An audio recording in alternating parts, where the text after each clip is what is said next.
So this is the first step in the neuroprecursor cell isolation, dissociation, and culturing.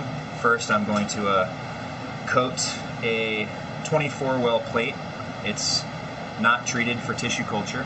I'm going to coat it with a laminin so the cells will stick. So first I'm going to coat it with a mixture of water and poly-D-lysine.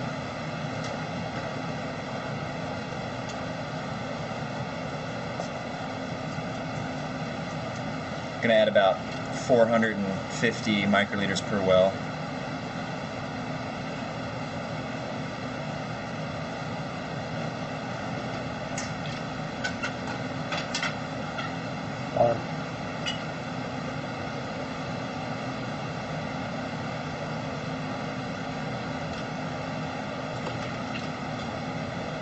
So I'm just going to